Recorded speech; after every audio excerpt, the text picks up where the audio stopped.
शहराची खबरबात या बातमीपत्राचे प्रायोजक आहेत Mac care super speciality hospital Ahmednagar.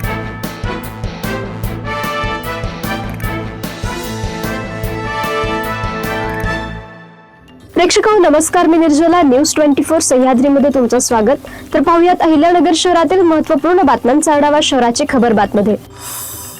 महानगरपालिकेच्या सार्वत्रिक निवडणुकीसाठी इच्छुक उमेदवाराचे नाव संबंधित महानगरपालिकेच्या मतदार यादीत असणे अनिवार्य असून मतदाराचे सूचक व अनुमोदक मात्र उमेदवार ज्या प्रभागातून निवडणूक लढवत आहेत त्याच प्रभागातील उमेदवार असणे आवश्यक आहे।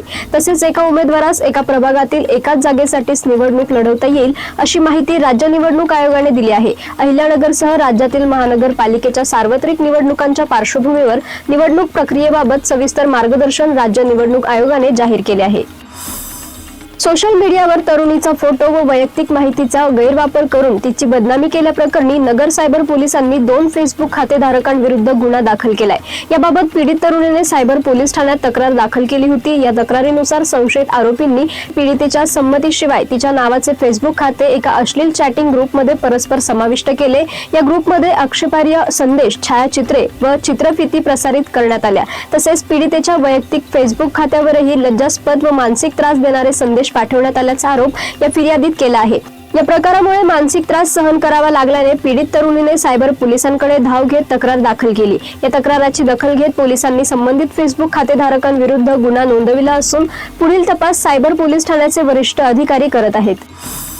शेअर मार्केटमध्ये गुंतवणुकीवर दरमहा 5% परतावा देण्याचे आमिष दाखवून भिंगार परिसरातील एका तरुणाची तब्बल 7,10,000 रुपयांची आर्थिक फसवणूक केल्याचा प्रकार उघडकीस आला आहे। या प्रकरणी भिंगार कॅम्प पोलीस ठाण्यात प्रशांत गवळी, ज्योती गवळी, प्रकाश मांगपे यांच्यासह पुणे व अहिल्यानगर शहरातील 10 जणांविरुद्ध गुन्हा दाखल करण्यात आलाय।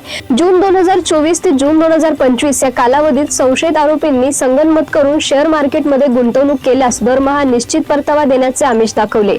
आरोपींनी फिर्यादीचा विश्वास संपादन करून त्यांच्याकडून रोख रक्कम, ऑनलाईन व्यवहार तसेच RTGS द्वारे लाखो रुपये स्वीकारले। मात्र गुंतवणुकीची मुदत संपल्यानंतरही या परतावा देण्यात आला नाही ना मुद्दल रक्कम परत देण्यात आली। त्यामुळे आपली फसवणूक झाल्याचे लक्षात आल्यानंतर संबंधित तरुणाने भिंगार कॅम्प पोलीस ठाण्यात तक्रार दाखल केली। माळीवाडा बस स्थानक परिसरात बसमध्ये चढत असताना ज्येष्ठ महिलेच्या गळ्यातील मंगळसूत्र लांबविल्याचा प्रकार उघडकीस आलाय। या प्रकरणी कोतवाली पोलीस ठाण्यात अज्ञात आरोपींविरुद्ध गुन्हा दाखल करण्यात आलाय। ज्येष्ठ महिला आपल्या गावी जाण्यासाठी दुपारी 3:30 वाजेच्या सुमारास बस स्थानकावर आल्या होत्या। बसमध्ये चढत असताना प्रवाशांची मोठी गर्दी होती। या गर्दीचा फायदा घेऊन अज्ञात चोरट्याने महिलांच्या गळ्यातील 9 ग्राम वजनाचे सोन्याचे मंगळसूत्र अत्यंत शिताफीने लंपास केले। दागिने चोरी झाल्याचे लक्षात येताच पीडित महिला तातडीने कोतवाली पोलीस ठाण्यात धाव घेऊन तक्रार दाखल केली। महानगरपालिका सार्वत्रिक निवडणुकीसाठी इच्छुक उमेदवाराचे नाव संबंधित महानगरपालिकेच्या मतदार यादीत असणे अनिवार्य आहे। तसेच उमेदवाराचे सूचक व अनुमोदकही उमेदवार निवडणूक लढवित असलेल्या प्रभागातील असणे आवश्यक आहे अशी माहिती राज्य निवडणूक आयोगाने दिली आहे। प्रचार कालावधी, जाहिरात निर्बंध तसेच उमेदवारी प्रक्रियेबाबतच्या महत्त्वाच्या अटी स्पष्ट केल्यात।